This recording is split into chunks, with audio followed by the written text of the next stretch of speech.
हरे श्री कृष्ण कन्हैया लाल की, श्री सद्गुरु महाराज की, श्री सुंदर साथ की। सर्व सुंदर साधना चरणों में कोटान कोट दंडवत प्रणाम जी। बड़ा कयामतनामा પ્રકરણ નંબર 6 ચોપાઈ નંબર 37 આપણે આવ્યા છીએ। ચોપાઈ નંબર 37 ચોપાઈ। करसी राज 40 बरस, सब जहान होसी एक रस, साहेबी उमत की साल 10, पीछे 14 तबक को बाड़्यो जस। कुरान ની અંદર આનો ઉલ્લેખ છે કે કરસી રાજ 40 વર્ષ।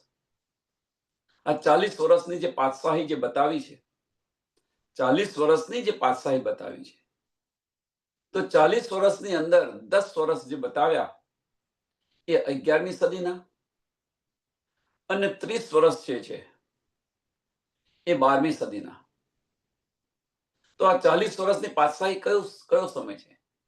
તો 1735 ની અંદર જ્યારથી જાહેર થયા ત્યારથી 1735 થી 1775 સુધીનો સમય આ 40 વર્ષ છે।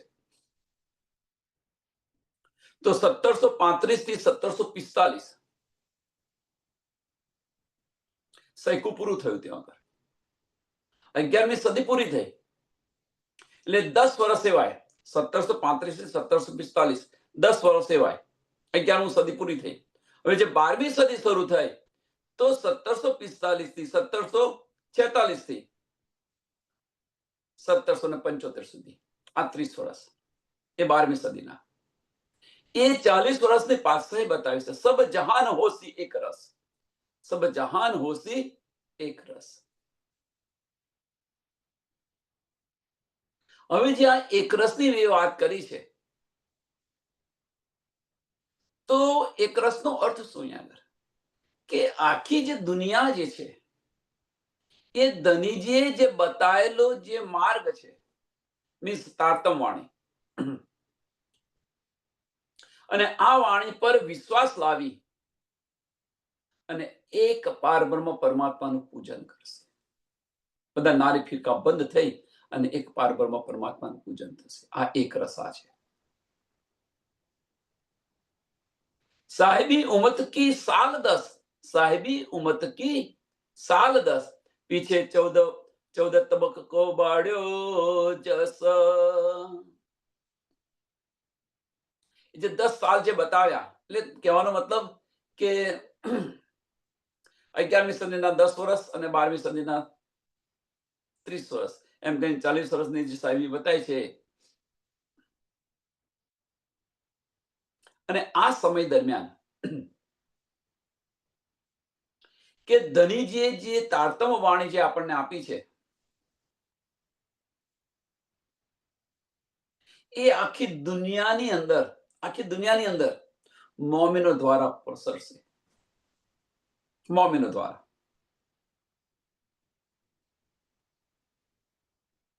અને એ મોમિનો દ્વારા પસાર થશે। મોમિનોને આનો યશ મળશે, યશ મળશે મોમિનોને।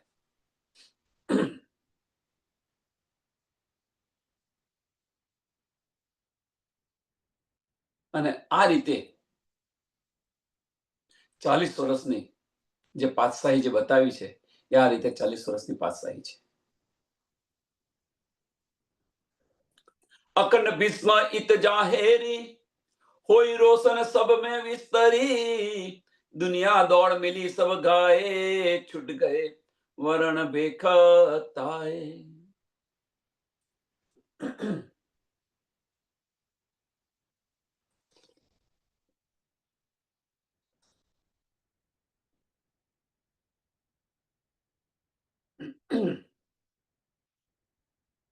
अखंड भीष्म इत जाहेरी, होए रोशन सब में विस्तरी, होए रोशन सब में विस्तरी। तो શું રોશન થયું? તો સ્વામી પ્રાણનાથજીએ જે આપણને આ વાણી આપી, જે અમૃત આપ્યું, આ દુનિયાની અંદર તો હતું નહીં। આ દુનિયાની અંદર નહોતું. આ હવે અમૃત કેમ કહેવામાં આવે છે? એને કેમ કહ્યું આપણે કે જ્યારે સમુદ્ર મંથન કર્યું ને ત્યારે અમૃત નીકળ્યું, અને એને પીવા માટે બધા અમર થવા માટે કેવા દોડવા લાગ્યા એની પાછળ. દાનવો અને રાક્ષસો બંને, એટલે દેવતા અને દાનવો બંને અમૃતને. એમ જે આ અમૃત વાણી જે છે, કુલચમ સ્વરૂપની વાણી, એ અખંડ પરમધામની જે આ વાણી આવી, અને આ વાણીને લેવા માટે દુનિયાવાળા લેવા માટે એમની પર ઇમામ લાવશે, અને ઇમામ લાવીને આની પર ચાલશે. તો આની પર ચાલશે તો થશે શું? આ માર્ગ પર ચાલશે તો થશે શું? તો જે કુફર છે, આ બ્રહ્માંડનું જે કુફર છે, એ બધું કુફર સમાપ્ત થઈ જશે. જુદા જુદા ફિરકાઓની અંદર જે કુફર સમાપ્ત થશે, જુદા જુદા ફિરકાઓની અંદર જે વહેંચાઈ ગયા હતા, એ બધા જ એક નાજી ફિરકા. મીન્સ આ વાણીથી પારબ્રહ્મ પરમાત્માની સાચી પહેચાન કરી. સાચી પહેચાન કરી એટલે કુફર બધું મટી ગયું. ભાઈ અમારો ધર્મ મોટો, આ મોટું, તે મોટું, બધું કુફર મટી ગયું. મેં પણ મટી ગયું, બધું જ મટી ગયું. હવે આ બધું મટી ગયું. એક પારબ્રહ્મ પરમાત્માનું પૂજન કરશે. અને આ કુફર મટ્યું એનો અર્થ શું છે? તો પાક થયા કહેવાય. એ પાક થયા, અને પાક થઈ અને એક પારબ્રહ્મ પરમાત્માનું પૂજન કરશે, એમને અખંડ બહિસ્તી મળશે. અખંડ બહિસ્તી, જે યોગમાના બ્રહ્માંડની અંદર બેહદ ભૂમિની અંદર જે 8 બહિસ્તી છે, એ 8 બહિસ્તી પોતપોતાના કર્મ પ્રમાણે. હવે કર્મ પ્રમાણે એટલે કર્મ એટલે શું? અહીંયા આગળ કર્મ તો સ્વામીજીએ તો કર્મકાંડ તો કાઢી નાખ્યો છે. તો અહીંયા કર્મ એટલે શું? કે ધની પર જેને જેટલો વિશ્વાસ આવ્યા અને વિશ્વાસ રાખીને જેટલી દોડ કરી, એ પ્રમાણે એમને અખંડ બહિસ્તી મળશે. કર્મકાંડ તો નથી ત્યાં આગળ, પણ એમની કરણી, એમની રહેણી કેવી છે, એ રહેણી પ્રમાણે અમને અખંડ મુક્તિ મળશે. દુનિયા દોડી મિલી સબ ગાય, દુનિયા દોડી મિલી સબ ગાય, છૂટ ગયે વર્ણન બેખ થાય. એટલે છૂટ ગયા. હવે દુનિયા દોડી આને લેવા માટે. હવે આની અંદર લેવા માટે દોડી. એક જ ટાર્ગેટ છે એમનું, કે પારબ્રહ્મ પરમાત્માની પહેચાન કરી એમને લેવા માટે દોડ્યા. બસ એમને લેવા માટે દોડ્યા, બસ એમનું પૂજન કરવા લાગ્યા. તો એમનું પૂજન કરવા લાગ્યા તો બધા જ જે આ માયાના બધા બંધનો, તો બધા જ બંધનો છૂટી ગયા. છૂટ ગયે વર્ણન બેખ થાય.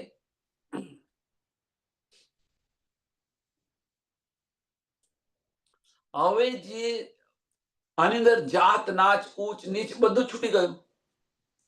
એ બધું આ બ્રહ્માંડની અંદર છે. નથી હિન્દુ, નથી મુસલમાન, નથી શીખ, નથી ઈસાઈ. આ બધું આ બ્રહ્માંડની અંદર અહીંયા બધા નાતા વાળેલા છે.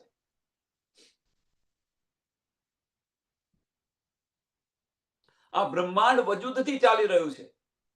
વજૂદના સંબંધો નિભાવી રહી છે. પારના જ્ઞાનની અંદર વજૂદના સંબંધો નથી.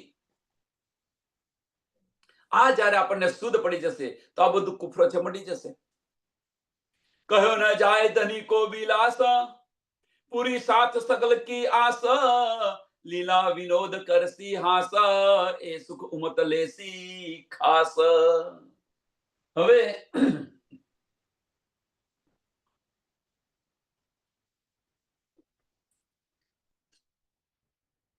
બંને જગ્યાએ મોમીનો જે છે, બંને જગ્યાએ આ સુખ લેશે. આ બ્રહ્માંડની અંદર પણ પરમધામના સુખ લેશે, અને જાગૃત થઈને પરમધામના સુખ, પરમધામમાં તો લેશે, લેવાના, એમાં કોઈ સંશય નથી. પણ આ બ્રહ્માંડની અંદર ધામના સુખ લેશે.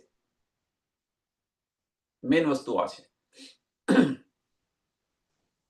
આપણે જયારે પર્યટનમાં ગયા, બહાર ફરવા ગયા, પ્રવાસી ગયા, અને બહાર પ્રવાસી ગયા તો તમને ત્યાં જુઓ તો તમારે રહેવાનું ઠેકાણું ન હોય.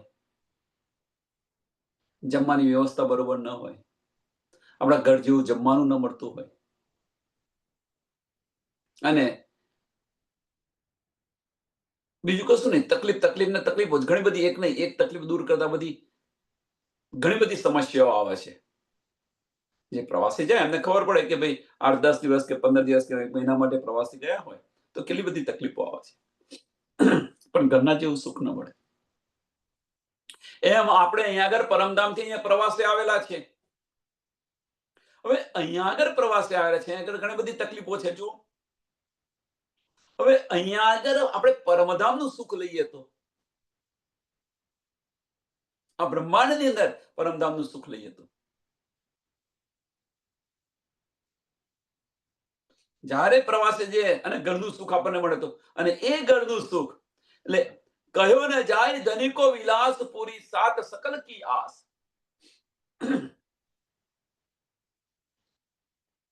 કે આ ધનીનું જે સુખ છે, પરમધામનું જે સુખ છે, એ સુખ તમારે જોઈતું હોય તો તમે વાણીની અંદર જુઓ.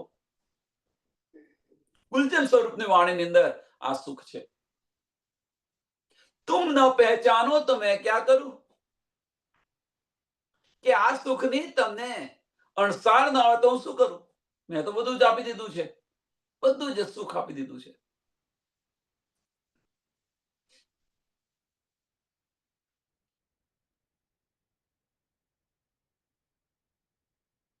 અને આ સુખ તો મોમીનો લેશે, એમાં કોઈ સંશય નથી. આ સુખ જે મોમીન હશે, જે પરમધામની હશે, એ આ સુખ લેશે. પણ આ વાણી સાંભળીને, આ વાણી સાંભળી અને આ વાણી સાંભળીને જે આમ ખલક છે, એ પણ આ સુખ લેવા માટે દોડી રહી છે. એ પણ આ સુખ લેવા માટે દોડી રહી છે, પણ નિસ્બત ન હોવાને કારણે એમને મળતું નથી. વાત જુદી છે. એ અહેસાસ કરી શકે પણ એ સુખ ન મળે. આનંદ લઈ શકે પણ જે અસલ આનંદ છે એ ન મળી શકે. પણ એ લેવા માટે કે છે એ સુખની ચાહનાથી એ લોકો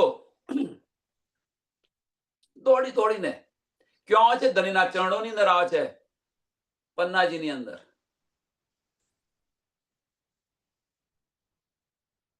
અને સ્વામી પ્રાણનાથજીના દર્શન કરે છે. તમે જુઓ, એ સુખ લેવા માટે સ્વામીજી જયારે હતા, 5000 સુંદર સાથ સ્વામીજી સાથે હતા. બ્રહ્મ સૃષ્ટિ 500 બ્રહ્મ સૃષ્ટિ હતી, 1500 ઈશ્વરની સૃષ્ટિ હતી, બીજી બધી આમ ખલક હતી. એમણે પણ ઘર-બાર છોડીને આવ્યા હતા. એવું ના માનશો કે નથી આવ્યા, એમણે પણ ઘર-બાર છોડ્યો હતો. એટલે આ સુખ લેવા માટે દોડીને તે ઘડી તો વાણી પણ ઉતરી નથી, પણ સ્વામીજીના વચનો સાંભળીને અત્યારે તો વાણી ઉતરી છે, તો પણ આમ ખલક જે આ વાણી સાંભળે છે એ પણ સ્વામીજીના ધણીના દર્શન માટે દોડીને પન્નાજીની અંદર જઈ રહ્યા છે. દુનિયા દોડ મિલી સબ ગાય, દુનિયા દોડ મિલી સબ ગાય, પૂરી સાત સકલ કી આસ, પૂરી સાત સકલ કી આસ. કઈ આસ? એમના દીદારની. પૂરી સારી દુનિયા. લીલા વિનોદ કરસી હાસ, લીલા વિનોદ કરસી હાસ, એ સુખ ઉમત લેસી ખાસ.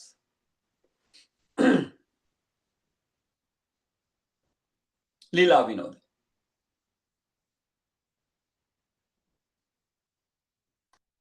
તો આ જે સુખ છે એ આ સુખ મળશે કોને? તો મોમીનું ને. આ સુખ મળશે કોને? તો મોમીનું ને. કે જે ભવિષ્યવાણીની અંદર જે લખ્યું હતું, જે ભવિષ્યવાણી કુરાન પુરાણની અંદર જે કંઈક ભવિષ્યવાણી થઈ હતી, એ બધી જ વાણી તમે જો આખીરના વક્તની અંદર આ બધું જ થશે. કયામતના સમયની અંદર આ બધું જ થશે. અને બુદ્ધ નિષ્કલંક અવતાર આવી અને ખાલી આવી એટલું પૂરતું નથી. આવી અને આ રસ જે છે, કયો રસ? જે અખંડ રસ, પ્રેમ રસ.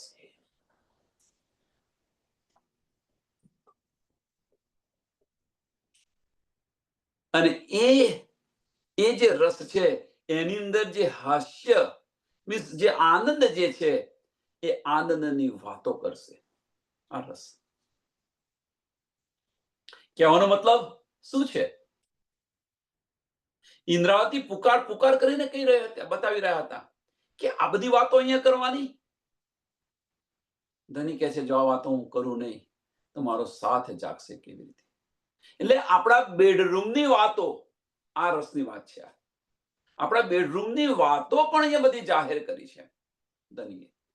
કહેતી હું મત કો સુનસી સબ સંસાર, આ જે વાતો છે.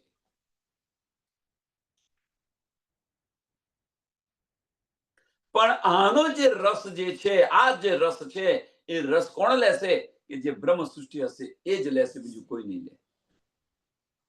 મકસૂદ તિનકો હોયસી, લેસી એ વિચાર અથવા કરસી એ વિચાર, આની પર આ વિચાર કરશે એને આનો આનંદ મળશે, આ રસ મળશે. એટલે કે છે એ સુખ ઉમત લેસી ખાસ. એ સુખ કયું સુખ? કે પરમધામની જે લીલા, જે આનંદની લીલા છે એ લીલાનો રસ છે એ મોમીન સિવાય બીજું કોઈ નહીં લઈ શકે.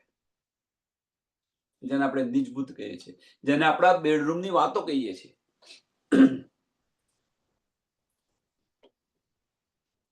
લે દોડે રોશની દાસાનું દાસ, લે જાય પવન જો ઉત્તમ બાસ, ઇશ્ક ન ખાવે દેવે શ્વાસ, જો અગ્ન ન છોડે દાના ઘાસ.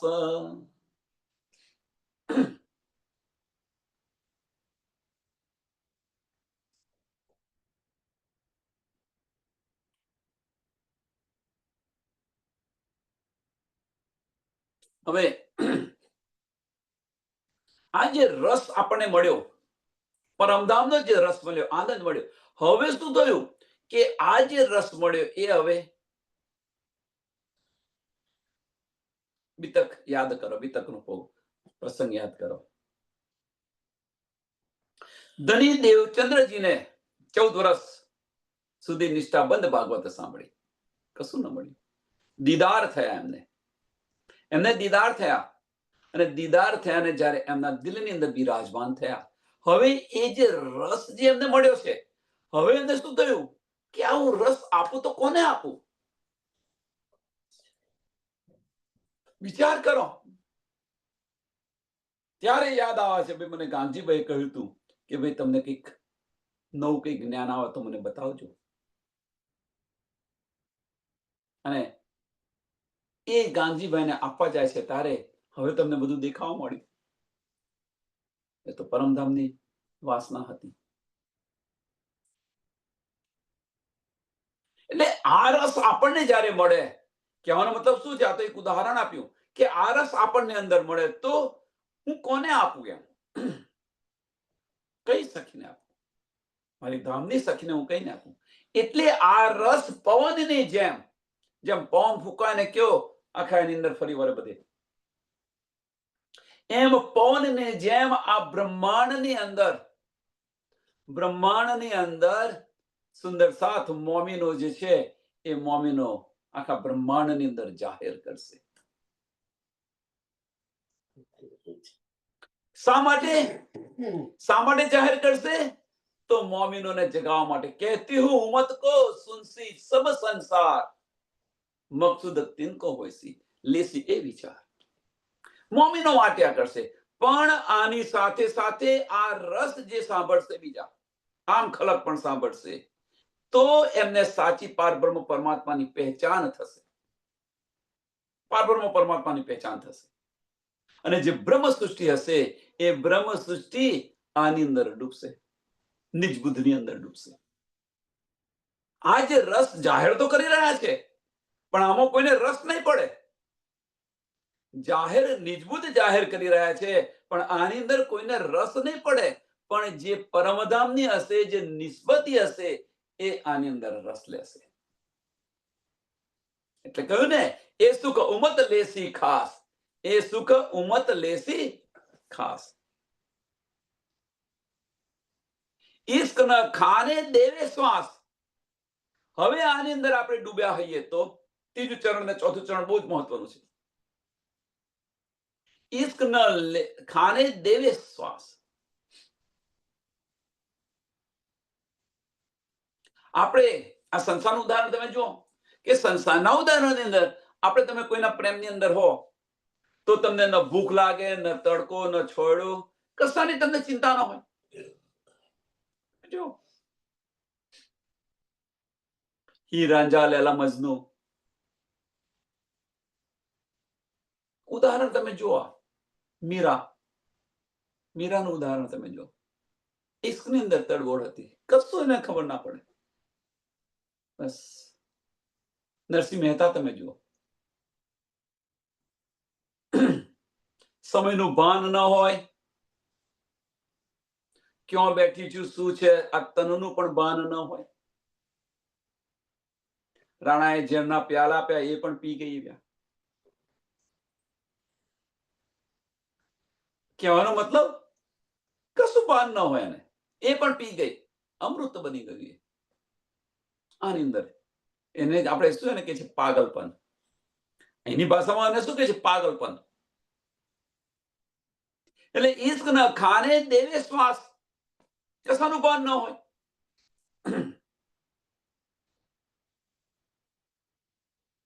અને આ જે મસ્તી જે છે, આ મસ્તી આખા બ્રહ્માંડની અંદર ફેલાય. તો જે બ્રહ્મ સૃષ્ટિ હશે, એ બ્રહ્મ સૃષ્ટિ હશે, સાંભળજો સુંદર સાથે, જે બ્રહ્મ સૃષ્ટિ હશે એ આ રીતે પ્રેમના પાગલપનની અંદર. તો જે રીતે અગ્નિ જે છે, અગ્નિ એ ગમે તેવું હોય બારીને ખાક કરી દે. લીલું ઘાસ હોય તો પણ બારીને ખાક કરી દે. અગ્નિની અંદર તમે નાખો ગમે તે લોખંડ તો લોખંડને પણ ઓગાળી દે. એટલે અગ્નિ કશું મૂકે નહીં. અગ્નિ જે છે એ કશું ના મૂકે. એની અંદર ગમે તે નાખો, અગ્નિ પ્રચંડ અગ્નિ હોય તો ગમે તે નાખો તો બળીને ખાક થઈ જાય. એમ આ જે ઈશ્ક, પ્રચંડ ઈશ્ક જો થયો, ત્યાં આગળ પ્રચંડ ઈશ્કની અંદર આ જે આ બ્રહ્માંડની અંદર જે કુફર જે થઈ રહ્યું, ચાલી રહ્યું છે, આ કુફર ચાલી રહ્યું છે, આ માયા જે ચાલી રહી છે, એ બધી બળીને ભસ્મ થઈ જશે આ ઈશ્કથી.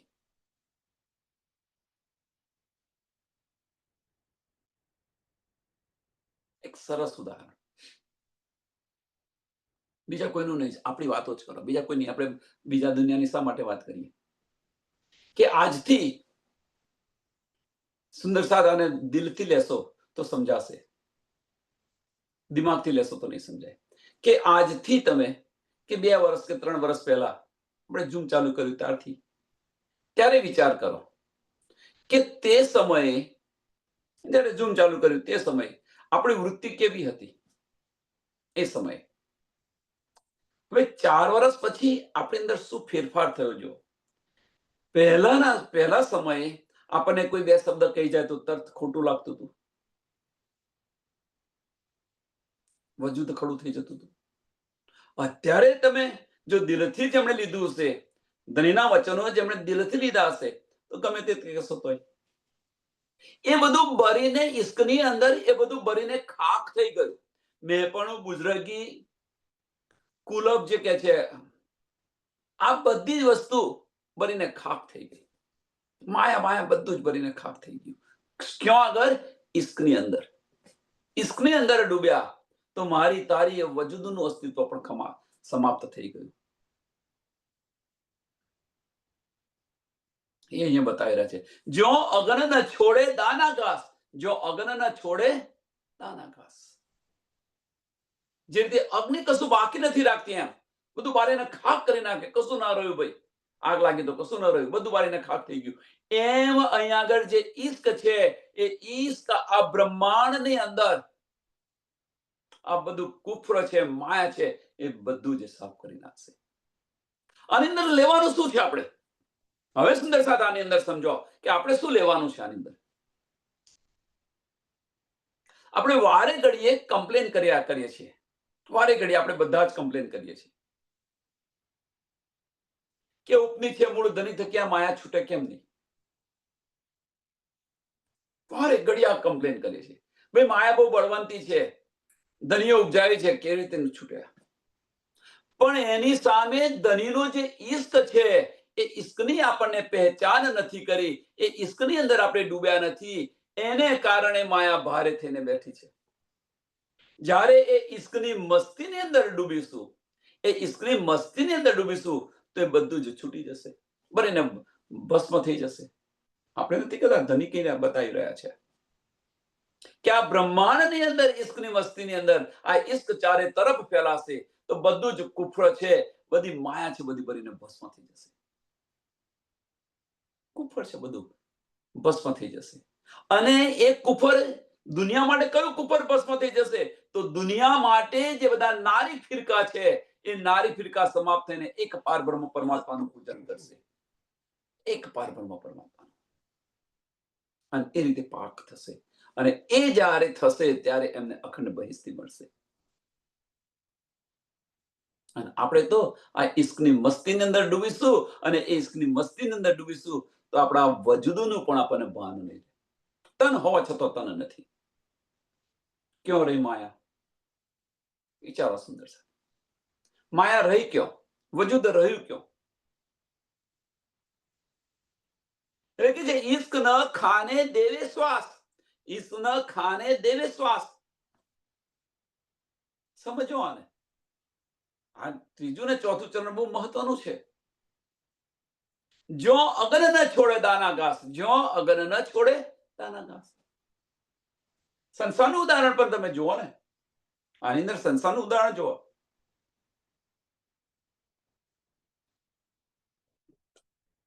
આ બતાવી રહ્યું છે એની પાછળનું કારણ વારે ઘડી આપણે કમ્પ્લેન કરી રહ્યા છીએ એટલા માટે. સંસારનું ઉદાહરણ એક આપું કે આપણી દીકરી જે છે, આપણી દીકરી છે, એ આપણું ઘર છે, આપણી આજ્ઞા છે. આપણું ઘર અને આપણી આજ્ઞા નું કદાપી ઉલ્લંઘન કરતી નથી, કદાપી ઉલ્લંઘન ન કરે, અને આપણી સાથે એક દિલીથી રહે છે. પણ એને જ્યારે ઈશ્ક થઈ જાય છે કોઈની સાથે પ્રેમ થઈ ગયો, તો એ પ્રેમ થઈ ગયો તો જે આપણી સાથેનો જે લગાવ હતો એની પરવા કરે છે ખરી? બધું છોડીને ચાલી જાય છે, બધું છોડીને ચાલી જાય છે, આ બધું મૂકી દીધું. એમ અત્યારે આપણને આ બ્રહ્માંડની અંદર છે, અને આ બ્રહ્માંડ સાથે જે લગાવ જે આપણને છે, જે લગાવ છે, જેમ દીકરીને આપણા ઘર સાથે હતો, આપણા પરિવાર સાથે હતો, પણ એને જ્યારે ઈશ્ક થયો ત્યારે બધું પરિવાર ઘર બધું છોડી અને એને પેલા એના પ્રીતમ સાથે ચાલી ગઈ. એમ જ્યારે પણ આ બ્રહ્માંડ સાથે આપણને જે લગાવ જે છે, જ્યારે ધનીની અસલ પહેચાન થશે, ધની સાથે જ્યારે ઈશ્ક થશે, ત્યારે આ બધું જ છોડીને ચાલી જઈશું. કોઈ સંશય નથી આમાં. એ લગાવ ક્યારે છૂટી ગયો? ખ્યાલ આવ્યો? ના. એ લગાવ ક્યારે છૂટ્યો? તમે છોડ્યો? એને છોડવા પ્રયત્ન કર્યો? ના. ક્યારે છૂટી ગયો? કે જ્યારે તમારી દ્રષ્ટિ જે છે એ ધનીના ઈશ્કની અંદર ડૂબી, તો ઓટોમેટિક છૂટી ગયું. છોડવાની જરૂર નથી. આ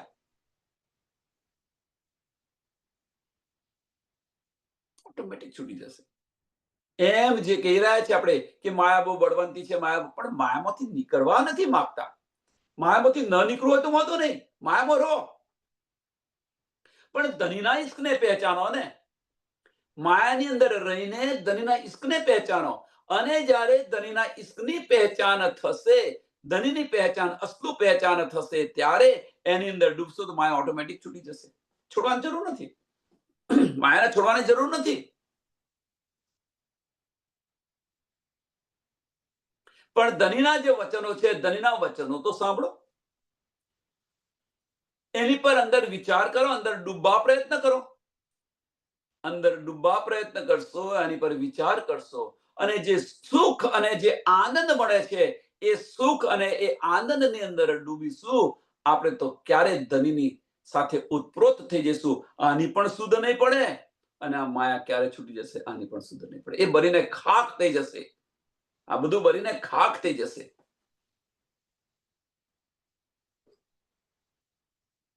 પણ હવે જે કમ્પ્લેન થઈ રહી છે કે આ માયા અતિ બળવંતી છે, આ છે, તે છે, એનો મતલબ કે ધનની પહેચાન નથી કરી. એનો મતલબ કે વાણી દ્વારા જે આનંદ ને ઈશ્ક મળી રહ્યો છે અને લીધો નથી અને બહારને ઉપલા માયના લઈને ચાલી રહ્યા છે. આના મતલબ ઘણા બધા થાય. પણ જેમણે સિરિયસલી જે લીધું છે, સિરિયસલી મીન્સ જેમણે ધનીના વચનોને જે દિલથી લીધેલા છે, એને વાગોડ્યા છે, એને આ અવશ્ય આ રસ મળેલો છે. ધનીના ઈશ્કનો રસ મળેલો છે. અને એમનો આ સંસાર પ્રત્યેનો મોહ ઓછો થઈ ગયેલો છે.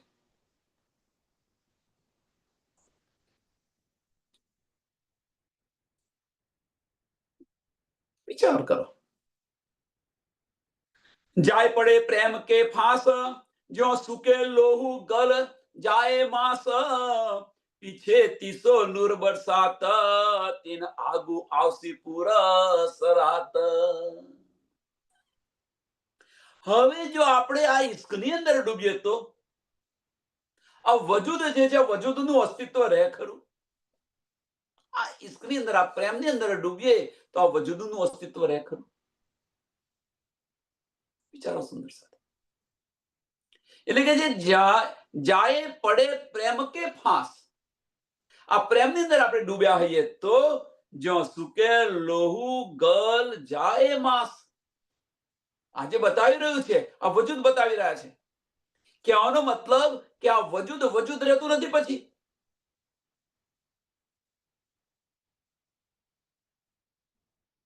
કેમ કે આપણી દ્રષ્ટિ જે છે, આપણી દ્રષ્ટિ જે છે એ ઈશ્કની અંદર છે. નથી ખાવાનું ભાન, નથી પીવાનું ભાન, નથી કશાનું ભાન રહે છે. બસ અષ્ટપહોર 64 ઘડી એમના પ્રેમની અંદર, એમના ઈશ્કની અંદર જેમણે ઈશ્ક કર્યો હશે એમને આની સમજ પડશે. જે ધનીના ઈશ્કની અંદર ડૂબ્યા હશે એને આની સુધ પડશે. એકવાર જુઓ તો ખરા, આવીને એકવાર તો જુઓ, આ આનંદ અને આ રસની અંદર ડૂબો તો ખરા.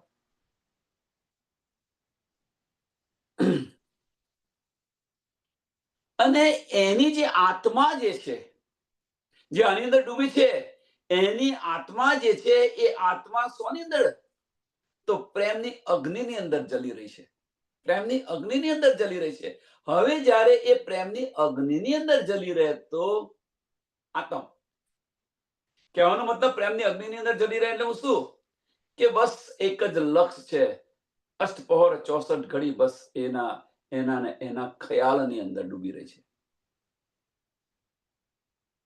અષ્ટપહોર 64 ઘડી બસ.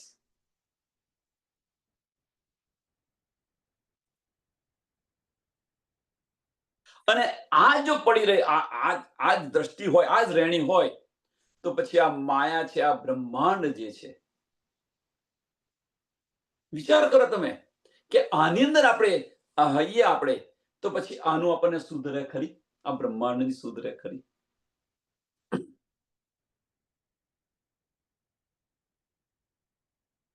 તો હવે પછી એ માયા, આ માયા કે આ પરિવાર એ કેવી રીતે છૂટી જાય? જો તમે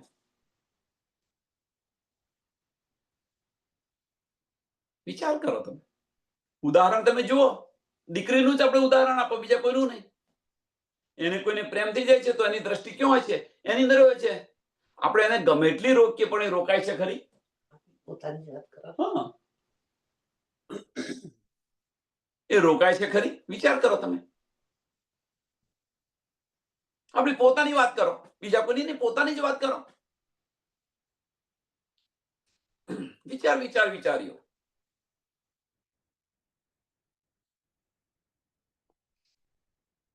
પીછે 300 નૂર બરસાત, પીછે 300 નૂર બરસાત. હવે જે નૂરની જે વાત કરી છે, કયું નૂર વરસી રહ્યું છે? તો જે 30 વર્ષ જે 12મી સદીના જે બતાવ્યા, 12મી સદીના, કહેવાનો મતલબ 40 વર્ષની જે પાતશાહી બતાવી, હવે જે 30 વર્ષ જે 12મી સદીના બતાવ્યા એની અંદર આ જે નૂર છે, નૂર વરસી રહ્યું છે 40 વર્ષની પાતશાહીની અંદર. એટલે 1745માં 11મી સદી પૂરી થઈ અને પીછે મીન્સ 12મી સદીના 30 વર્ષ. તીન આગુ આવશે પુરુષરાત, અને એની આગળ 70 વર્ષની ત્યાર પછી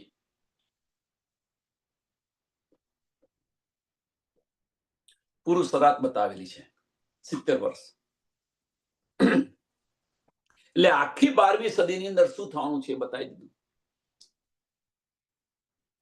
કે શરૂઆતના જે 30 વર્ષ છે, શરૂઆતના 30 વર્ષ એ પાછાઈ બતાવી છે, અને પછીના જે 70 વર્ષ છે એ 70 વર્ષ પુરુષરાત બતાવી છે. કર્મકાંડ એટલે 75 થયા ને. અને આખું સરખું 12મી સદી ક્યારથી શરૂ થઈ? તો 1745 થી. 1745 આ સદી પૂરી થઈ, અને 1746 થી 12મી સદી શરૂ થઈ. તો ત્યાંથી 30 વર્ષ એટલે 1775. હવે સદી પૂરી થવામાં કેટલા વર્ષ બાકી રહ્યા બીજા? 100 માંથી 30 જાય તો કેટલા રહે? 70 વર્ષ. તો 1845 સુધી નો આ ગાળો જે બતાવ્યો છે 70 વર્ષનો. એટલે 17 બરસ લો આગ જલાए, 17 बरस लो आग जलाए, तब फरिश्ते दिए चलाए, अजाजिल विरहा आग जला, पीछे अस्राफिल किए निर्मल.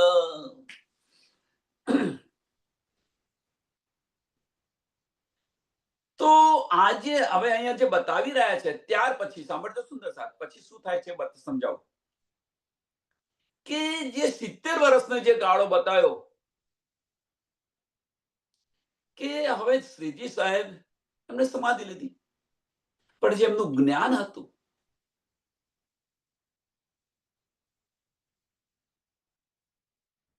એ જ્ઞાન તો હતું જ અહીંયા આગળ, પણ જે સુંદર સાથ આમના ઈશ્કની અંદર જે હતા, ઈશ્કની હતા એ તડપી રહ્યા હતા. અમુક સુંદર સાથે તો બીતકની અંદર તમે જુઓ કે એ સમયે પોતાનો પ્રાણ પણ છોડી દીધેલો છે.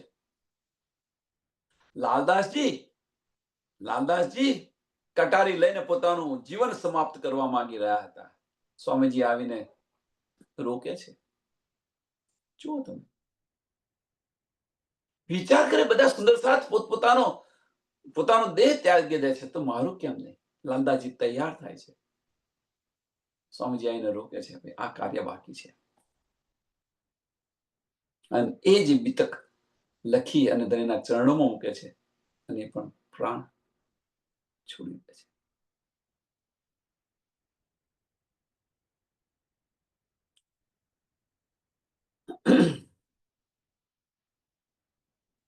તો આજે સમય જે છે, આ સમય સાંભળજો સુંદર સાથ.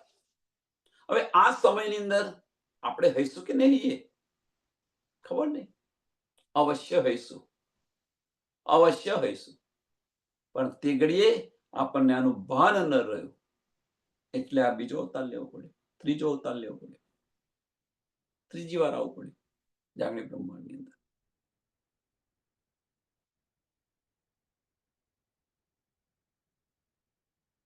કે આપણું જે જીવન છે એ જીવન સાંભળે, બહુ મહત્વની વાત છે કે ધિક્કાર છે આપણા જીવનને. આ ભાષામાં કહી રહે છે, એની પાછળનું કારણ કે આપણને ચોટ લાગે કે આપણા જીવનને ધિક્કાર છે કે ધામધની આવ્યા, પહેચાન થઈ, એમની સાથે રહ્યા છતો પણ આપણે આ તન ખડું રાખ્યું. એ જ રીતે અત્યારે જાગણી બ્રહ્માંડની અંદર પણ અત્યારે પણ આપણા જીવનને ધિક્કાર છે. આપણા જીવનને ધિક્કાર છે. ધનીની પહેચાન થઈ આપણને, અને છતાં આપણે વજૂદ ખડું રાખીએ છીએ.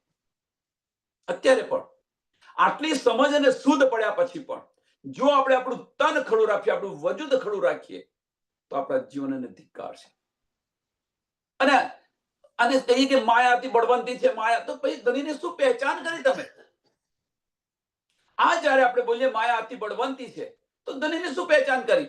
એવાનો મતલબ કે માયાની અસર થઈ રહી છે તમને તમારા જીવન પર, પણ ધનીના ઈશ્કની અસર નથી થઈ રહી. અસર ક્યાં થઈ રહી છે? કઈ થઈ રહી છે? તો માયાની અસર થઈ રહી હોય તો માયાની અસર લાગે. જેમ અત્યારે ઠંડી ચાલી રહી છે, હવે ઠંડીની અસર થઈ રહી છે તમને, પણ તમે જો સતત ને સતત હીટરની અંદર રહેતા હો તો મીન્સ હીટર ઘરની અંદર ચાલુ હોય તો એ ઠંડીની અસર થાય ખરી. અથવા તમારું ધ્યાન બીજે હોય, કામની અંદર હોય તો એ ઠંડી તમને થાય ખરી. પણ બેસી રહો, ભાઈ ઠંડી છે ઠંડી છે ઠંડી છે એમ કહીને બેસી રહો તો ઠંડી વધારે લાગવાની છે. પણ એની સાથે તમે ક્રિયા કરશો, કામ કરશો તો ઠંડી ક્યાં જતી રહેશે ખબર નહીં પડે.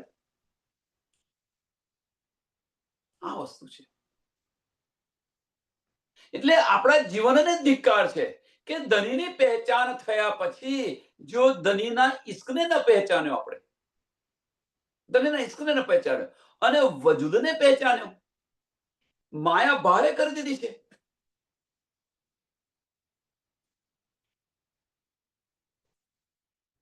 એટલે ધામધની આપણને આવ્યા, આપણને અત્યારે મળ્યા છે, વાણી દ્વારા આપણને બધાની મળ્યા છે, આપણા દિલમાં બિરાજમાન છે.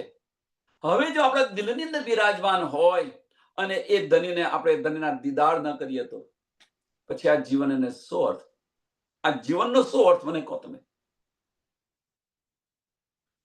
કહેવાનો મતલબ હજુ વજૂદ ખડું છે આપણું. વજૂદ ખડું છે ત્યાં સુધી માયા રહેવાની, એમાં કોઈ સંશય નથી. વજૂદ ખડું છે ત્યાં સુધી માયા રહેવાની અને પેલો જે અબલીસ બેસાડ્યો છે એ અબલીસ આ કામ કર્યા કરવાનું.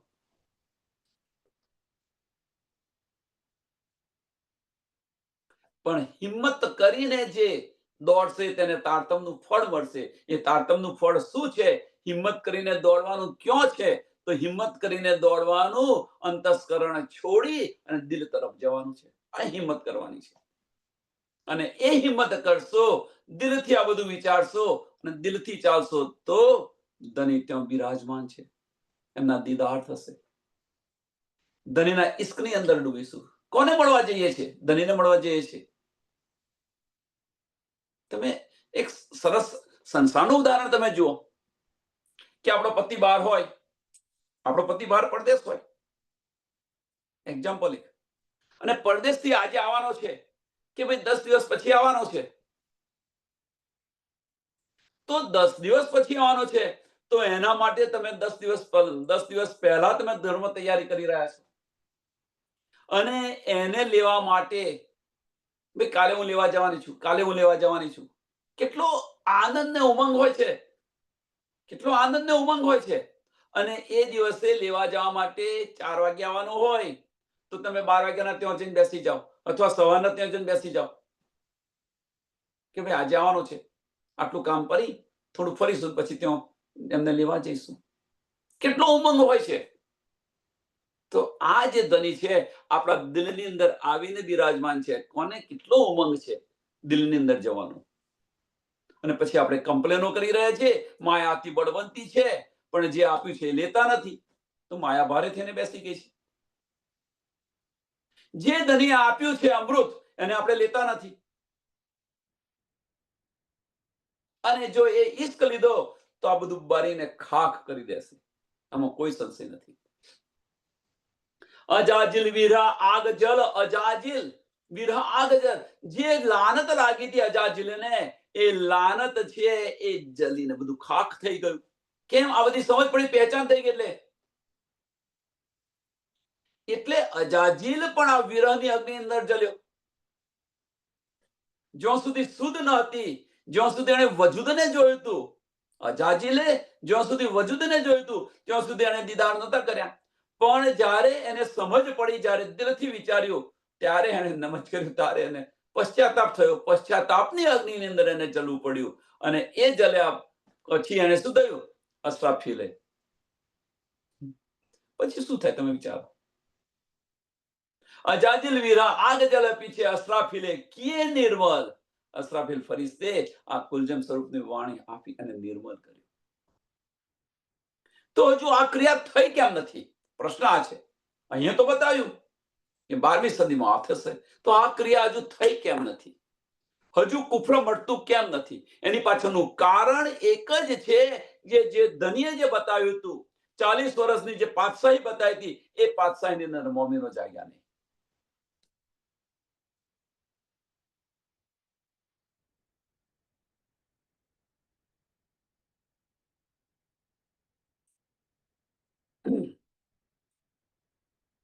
આ જે સમય આપ્યો હતો, આ સમય જે ધનીએ આપેલો છે, એ સમય દરમિયાન મોમીનો જાગૃત ન થયા, સુંદર સાથ ન જાગૃત થયો, એટલા માટે એમને રાત ખેંચીને રાખવી પડી. મેઇન કારણ આ છે, નહીં તો આ બધું જ પતી ગયું હોત. પણ સુંદર સાથ ન જાગ્યો. સુંદર સાથ આ ખેલની અંદર એક રસ થઈ ગયો છે. 400 વર્ષ થઈ ગયા. 400 વર્ષ થઈ ગયા. અને જે રીતે આપણે જોઈ રહ્યા છે, જે રહેણી આપણે જોઈ રહ્યા છે, એ રહેણી પ્રમાણે 4000 વર્ષ થશે તો પણ ધામ નહીં જઈએ. જે ચાલે આપણે ચાલી રહ્યા છીએ, સુંદર સાથ, જે આપણે ચાલી રહ્યા છીએ, એને કારણે 4000 વર્ષ થશે તો પણ ધામ નહીં જવાય. તો પ્રશ્ન એ થયો, સંદેશા સાંભળજો, પ્રશ્ન એ થયો, આની અંદર પ્રશ્ન શું થાય છે? બહુ મહત્વની વસ્તુ છે. પ્રશ્ન એ થયો કે જે જાગ્યા જે છે, સાંભળજો, જે જાગ્યા જે છે એ તો ધામનું સુખ લઈ રહ્યા છે, ધની સાહિત્યનું સુખ લઈ રહ્યા છે. એ પછી ગમે ત્યાં હોય, પ્રીતમ આપણી સાથે હોય તો પછી આપણું ધામ એ પછી ગમે તે જગ્યા હોય, કાળમાયાનું બ્રહ્માંડ હોય કે પરમધામ હોય, સુખ તો મળવાનું જ છે. ધની આપણી સાથે હોય તો એ સુખ તો મળવાનું. એટલે જે જાગેલા છે એ તો સુખ લેશે, પણ જે નથી જાગ્યા એના માટે. એટલે એવું ના માનશો કે જે જાગ્યા છે એનું સુખ, તો એ તો સુખ લઈ રહ્યા છે, કારણ કે એમની દ્રષ્ટિ તો કાયમ ધણીના ચરણોની અંદર છે. એમની દ્રષ્ટિ તો ક્યાં દિલમાં છે, એમની વિચારસરણી ક્યાં ચાલે, દિલથી ચાલી રહ્યા છે. એમના માટે બીજું કશો ફરક નથી પડતો. પણ જે નથી જાગ્યા એમના માટે તો એમને જગાવવા પ્રયત્ન કરી રહ્યા છે. ભાઈ જાગો, હવે બતાવવા પ્રયત્ન કરી રહ્યા છે. એટલે જે 400 વર્ષથી જે જાગેલા છે, એટલે ધણીના ચરણોમાં ત્યાં હશે, અથવા ધણીએ જે કંઈક કાર્ય સોંપ્યા હશે એ કાર્ય કરતા હશે. ધણીના કાર્ય શું છે? તો મોમીનોને જગાવવાના. ધણીના કાર્ય છે શું? તો મોમીનોને જગાવવાના. તો બ્રહ્મ સૃષ્ટિ બ્રહ્મ સમાન છે. એટલે એ જે આત્માઓ જે છે, જેને આપણે પરમહંસ કહી રહ્યા છે, જાગેલા પરમહંસ કહી રહ્યા છે, એ પણ આ જાગણી બ્રહ્માંડની અંદર ઠેર ઠેર ફરી રહ્યા છે, આત્મા દ્વારા. એવું ના માનશો કે નથી ફરી રહ્યા, એ પણ ફરી રહ્યા છે, પણ એ ધનીનું સુખ પણ લઈ રહ્યા છે અને સુંદર સાથને જગાવી રહ્યા છે. આગે અસરાફીલે કાયમ કિએ, અને આ જ્યારે બનશે ત્યારે આગે અસરાફીલે કાયમ કિએ, 13वीं में नूर नजर तले लिए, नूर नजर तले हुए शुद्ध, आए मोहे जागृत बुद्ध. હવે જ્યારે અજાજીલ ફરિશ્તાને જે પશ્ચાતાપની અગ્નિની અંદર જલ્યો, અને પશ્ચાતાપની અગ્નિની અંદર જલ્યો, અને જ્યારે અસરાફીલે એને જાગૃત બુદ્ધિ આપીને નિર્મલ કર્યો, અને એ જે નિર્મલ થયો એના કારણે જે કુફ્ર હતું, જે અબલીસ હતો, એ હટી ગયો. અને અબલીસ હટી ગયો તો અજાજીલ પરથી લાનત હટી ગઈ. તો એના બધા અંશો છે એની પરથી લાનત હટી જાય કે ના હટી જાય? એક સરસ આનું ઉદાહરણ આપું, સરસ ઉદાહરણ કે બે પરિવાર છે, બે મિત્રો છે. નાનપણથી બે મિત્રો હતા, અને એટલા બધા ગાઢ મિત્રો હતા, એટલા બધા ગાઢ મિત્રો. પણ સંજોગો વસાત એ બંને બોલતા નથી. સાંભળજો, હવે કંઈક થયું છે, બંને બોલતા નથી મિત્રો. હવે બંને મિત્રોનો પરિવાર બહુ મોટો થઈ ગયો. બંને મિત્રોનો પરિવાર 30, 35 એક પરિવારની અંદર 35 વ્યક્તિ થઈ ગયા. 35-40 વ્યક્તિ થઈ ગયા બંને પરિવારના. બધા થઈને 80 જણનું થાય, બંને ભેગા થાય તો આવો પરિવાર થઈ ગયો મોટો. પણ હવે વિચાર કરો કે ઘરના મુખ્ય નથી બોલતા એક બે જણા, તો પછી એ પરિવાર એમની સાથે સંબંધ રાખે ખરા? ઘરના મુખ્ય નથી બોલતા. પણ જ્યારે ઘરના મુખ્યાને જે અટલસ હતી એનો સમજૂતી થઈ ગઈ અને એ બોલતા થયા, તો એ પરિવાર બોલે કે ના બોલે? કેટલી વાર લાગે એમને બોલતો? એક પલ ના લાગે. એક પલ ન લાગે. એમ જે લાનત અજાજીલને જે લાગી છે, કહેવાનો મતલબ શું છે? જે લાનત અજાજીલને લાગી છે એ લાનત હટી ગઈ. તો આ એના જ બધા જીવ અંશો છે. જેમ પરિવાર એક મુખ્ય નતો, એ મુખ્યની જે લાનત હતી બધું સુલું થઈ ગયું, તો પછી પરિવાર ભેગો થઈ ગયો. એમ અહીંયા આગળ એક પલ નહીં લાગે. આ બ્રહ્માંડની અંદર પર ઓબ્લિસ હટી ગયો તો કુફરો મટી ગયું. એટલે આગે અસરાફીલે કાયમ કીએ. આ કુફર કર્યું તારે કાયમ કર્યા, પણ ક્યારે કાયમ થશે? આ અજાજીલથી લાનત હટશે ત્યારે. અજાજીલની લાનત ક્યારે હટશે? આ બધા પ્રશ્નો છે. અજાજીલની લાનત હટશે ત્યારે. તો અજાજીલની લાનત ક્યારે હટશે? કે જ્યારે બ્રહ્મ સૃષ્ટિ પરમધામ જશે, ઈશ્વરી સૃષ્ટિ અક્ષરની અંદર સમાશે, અને અક્ષર જ્યારે આપણે પર આત્મમાં જાગૃત થઈ છે, આપણે સુરતા સ્વરૂપે આવ્યા છે, તો આપણે સુરતા સ્વરૂપે જ્યારે આપણે પર આત્મામાં જાગૃત થશે, એમ ઈશ્વરી સૃષ્ટિ પણ અક્ષરની સુરતાઓ છે, એ સુરતા સ્વરૂપે આવેલા છે. તો એ સૃષ્ટિ ઈશ્વરી સૃષ્ટિ અક્ષરમાં સમાશે, અક્ષર બ્રહ્મ જાગૃત થશે. એ ધ્યાનસ્થ છે અત્યારે અક્ષરધામની અંદર. અને એ જ્યારે જાગૃત થશે ત્યારે એમનું અંતસ્કરણ જાગૃત થશે, અને એ અંતસ્કરણ જાગૃત થશે તો અવ્યાકૃત બ્રહ્મનું મન સ્વરૂપ છે અજાજીલ, આદિનારાયણ, અને એ જાગૃત થશે. અને આમ એક પલ નહીં લાગે ત્યારે કાયમ કરશે. એ વગર કાયમ થવાનું નથી. અટક્યું છે ક્યાં? તો પ્રશ્ન છે. તો આ બધું અટક્યું છે ક્યાં? કે જ્યાં સુધી સાંભળજો, અટક્યું છે ક્યાં? તો હું બતાવું. સરસ વાત કહું કે જ્યાં સુધી વરરાજા અને વહુ એ પરણે નહીં ત્યાં સુધી આ મંડપને હટાવાય નહીં. જો લગીને ફેરા ન ફરે ત્યાં સુધી આ મંડપ છે છૂટે નહીં. તો આ મંડપ છે, આ બ્રહ્માંડનો મંડપ છે. જ્યાં સુધી આપણે ધની સાથે ઓતપ્રોત ન થઈએ ત્યાં સુધી આ મંડપ હટવાનો નથી.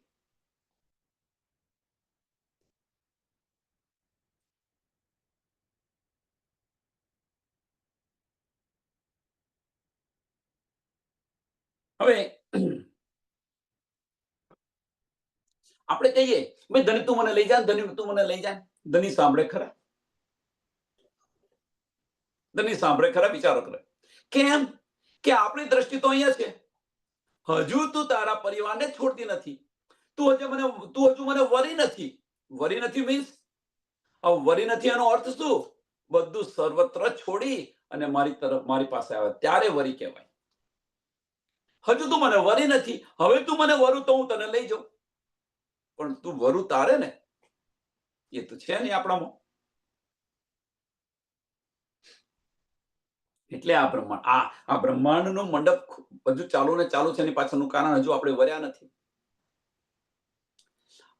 आगे असराफिले कायम किए, 13वीं में नूर नजर तले लिए, नूर नजर तले हुए शुद्ध, आए मोहे जागृत बुद्ध. એમને અખંડ બહિષ્ઠની અંદર, અખંડ બહિષ્ઠની હવે જો કુફર હટી ગયું. અહીંયા આગળ બન્યું શું? અજાજીલને લાનત હટી ગઈ. અજાજીલની લાનત હટી ગઈ તો અબ્લિસ છે, અબ્લિસ હટી ગયું. હવે જો કુફર હતું આ બ્રહ્માંડની અંદર, જે જાગૃત બુદ્ધિ હતી, એ જાગૃત બુદ્ધિ દ્વારા એમને પારબ્રહ્મ પરમાત્માની સાચી પહેચાન થઈ. અને એ સાચી પહેચાન થઈ તો જે બધા નારી ફિરકા હતા એ નારી ફિરકા બધા બંધ થઈ ગયા. કરી દીધા મીન્સ એક નિજાનંદ સંપ્રદાયની દિને ઇસ્લામની અંદર આવી ગયા. અને એ જે ક્રિયા થાય છે એને શું કહેવાય? પાક થયા કહેવાય. પાક થવા કહેવાય. બધું કુફર મટી ગયું, એ પાક થયા. અને જ્યારે પાક થાય ત્યારે એમને અખંડ બહિષ્ઠી મળે. એ વગર બહિષ્ઠી ન મળે. અને એ અખંડ બહિષ્ઠી આપી. નતીજા પાવે સબ કોઈ, સો હુકમ હાથ છત્રસાલ કે હોય. નતીજા પાવે સબ કોઈ, કે આ બ્રહ્માંડના એક જીવો આનું ફળ એમને મળશે. અવશ્ય ફળ મળશે. પણ ક્યારે? પારબ્રહ્મ પરમાત્માની સાચી પહેચાન કરી અને એમની પૂજન કરશે ત્યારે, નમ્ર બનીને. એટલે ધનીના હુકમથી છત્રસાલથી આપણને બધા જીવોને કે બધાને આપણને મીન્સ બધા જીવોને છત્રસાલ કહી રહ્યા એટલે કે છે નતીજા પાવે સબ કોઈની અંદર બધા જીવોની વાત છે. છત્રસાલ બતાવી રહ્યા છે. સો હાથ સો હુકમ હાથ છત્રસાલ કે હોય. ધનીએ કોને સોંપ્યું હતું? છત્રસાલને બધું સોંપ્યું હતું જાગરણ કાર્ય. એ હુકમ છે. એમને અખંડ મુક્તિ પ્રદાન થશે. અહીંયા આગળ પ્રકરણ 6 પૂરું થાય છે. પ્રકરણ 6 ચોપાઈ 191. આ ચોપાઈને દોડાવીએ આવતી સાલથી. અરે આવતી સાલથી ક્યાં સો માફ કરજો, આવતીકાલથી આપણે પ્રકરણ નંબર 7 લઈશું. અહીંયા અટક્યું છે ક્યાં બધું? આ બધું તો બતાવી દીધું કે 12મી 13મી સદીની શરૂઆતની અંદર આ બધું પૂર્ણ થઈ જશે. પણ હજુ તો તમે જુઓ 400 વર્ષ થયા, હજુ કશું નથી થયું. 300 વર્ષ થયા, હજુ કશું નથી થયું.